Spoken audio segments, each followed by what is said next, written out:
Kwa nini Wizara ya Ardhi tumekuja na lengo la kuanzisha hii sheria sekta milki? Zamani tulikuwa tunayo sheria ya condominium, lakini sheria ya condominium tumeona ni just a portion tu katika sekta milki.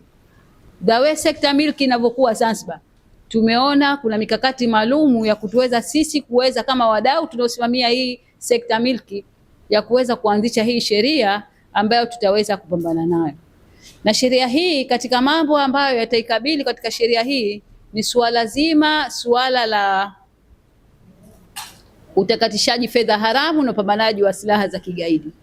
Tumeona kwenye sekta ya ardhi kwa njia moja au nyingine inaweza ikawa ina sehemu kubwa sana ya kufikisha ama watu kupitisha hizo biashara ama huyo mchakato mzima utakatishaji fedha kwenye sekta milki.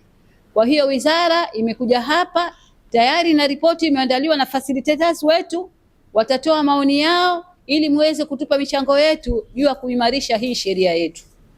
Sheria nyingi ambazo zinatungwa bila kufanywa utafiti na bila kushirikisha wadau, utekelezaji wake unakuwa mgumu, na ndio utakuta kuna sheria kama hiyo unaambiwa imeanza kutumika tu, unaambiwa kwamba sheria imepitwa na wakati.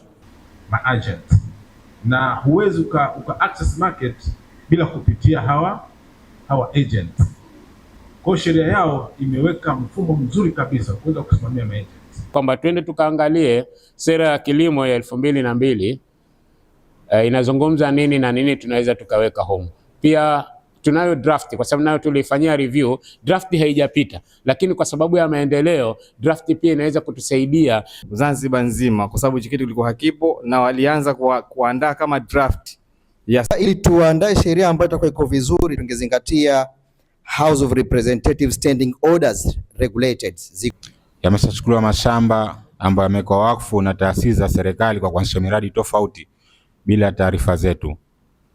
Kwa hiyo ni waathirika, na tunaomba kwamba hicho katika hizo sheria rejea ikiwemo na tuweze kutambua hizi immovable property ambazo zinamilikiwa na kamisheni kwa manufaa ya watu wengine zisiwe zinapotea kiholela.